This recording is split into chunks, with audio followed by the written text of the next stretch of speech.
Heaven is very real, and I've been blessed that I've gotten to visit heaven over 1,000 times in my lifetime.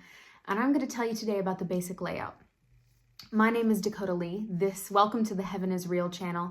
My goal is to share things that I've experienced in the spiritual world, all of it to bring you closer to Jesus, God, and the Holy Spirit, and hopefully release a fear of death. I know, it's a tall order, but I believe in our God.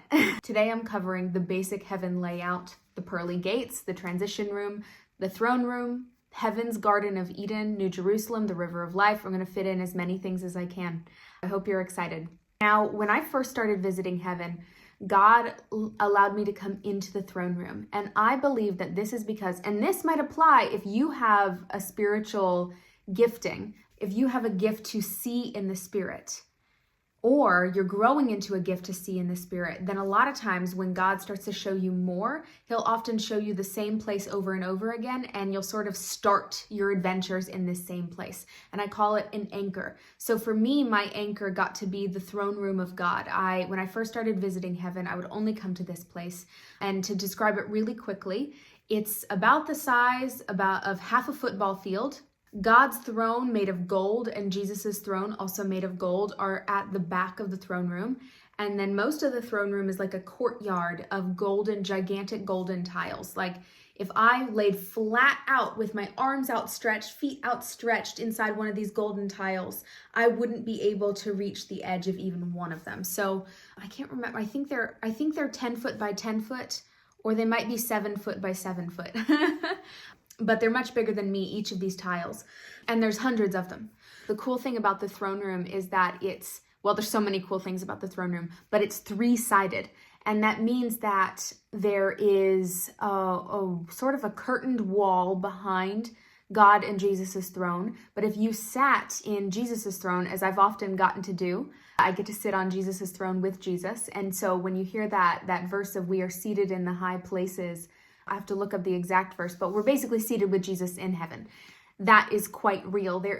Jesus's throne itself is a love seat. It fits two people. And so there's space for Jesus and there's space for you. So I've gotten to sit on Jesus's throne and look out. And what's so cool is that the wall opposite the thrones just doesn't exist. It's like truly the missing fourth wall.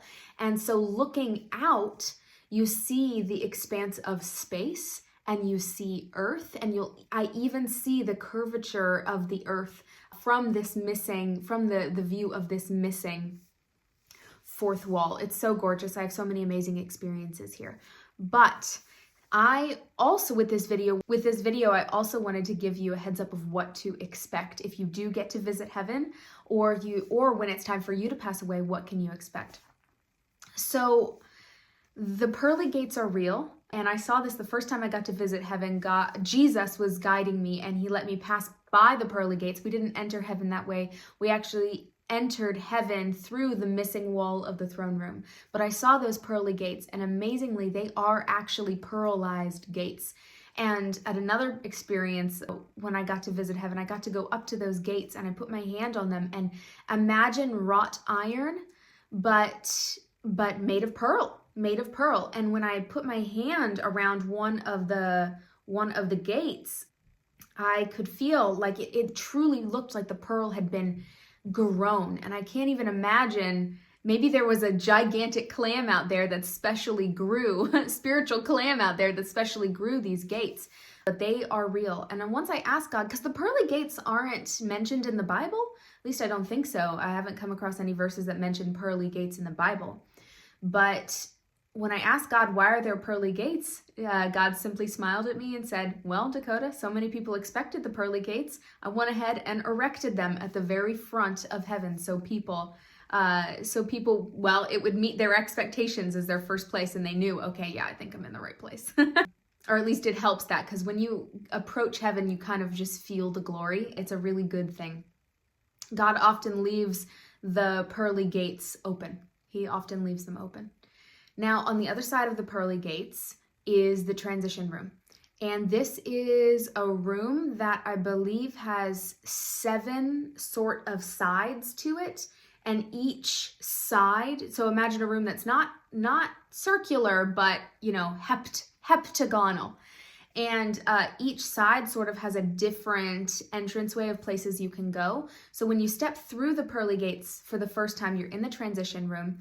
And the transition room can look like a lot of different things for a lot of different people. It's often a smaller space, but it can expand. God's good at that kind of folding space for whatever he needs. And when I've seen the transition room, it's kind of looked like two different things. Sometimes when I enter it, I can see all 7 sides pretty clearly, and the floor looks like an old English driveway with pebbles, tan pebbles that kind of cover it and are patted down. Sometimes when God was showing me one of my childhood pets, her name was Hope, that was transitioning into heaven, and I got to be a part and watch that experience. When I saw that, at that moment, the transition room appeared all dark. And the reason that there wasn't much except for Hope, my dog, the spirit of my dog, in this transition room and me is because heaven can be really overwhelming in a way. And God is okay with taking his time to introduce you to step by step what you see next. In the transition room is often, if you have like relocated to heaven. What I mean by that is you've passed away, your spirit is going to live in heaven now. When you get into the transition room, what often happens is 1, maybe 2 people that you knew in your life will step forward that are already in heaven, and they are offering to be your guide.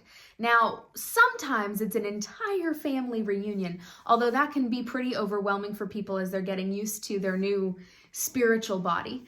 And all the problems it no longer has, as our physical bodies have so many problems on earth, spiritual bodies do not. So often it's just one person that steps forward as a guide.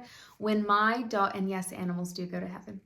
When my dog Hope passed away, I got to see her and visit her, and that was a gift that God gave me to see her as she was transitioning into heaven.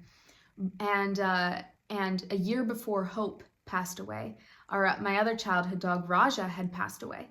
And when I got to heaven, I greeted Hope and found that she could talk to me, which honestly, that experience is what encouraged me to begin to learn to speak to animals on earth. So I'm a professional animal communicator as well, and that is absolutely wrapped up in this gift of spiritual sight and spiritual hearing.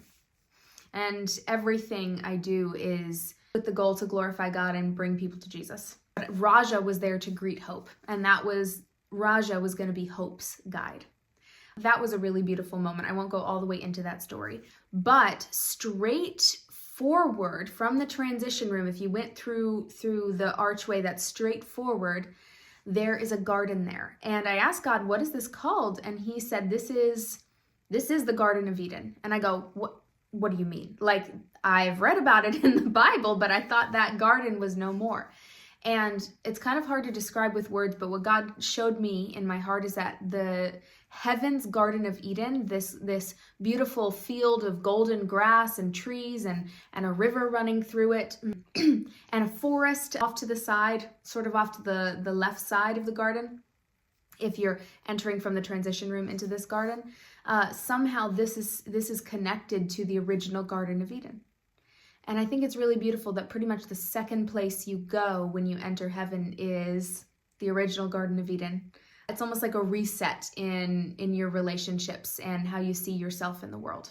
Well, the field itself is so beautiful, and there is also happens to be the river of life running through it. And the river of life is fascinating. The river of life has this baptizing quality to it. There have been times where Jesus has invited me to come swim with him in this river. And the interesting thing about this river is you can't like put a toe in and then like gradually get deeper and deeper and deeper and then you're swimming. No, there's sort of like a cliff edge it's probably like a 6-foot jump from the edge of the grass down into the water. And I kind of love that because in a lot of ways, that's how faith and giving your heart to Jesus works is you got to cannonball in.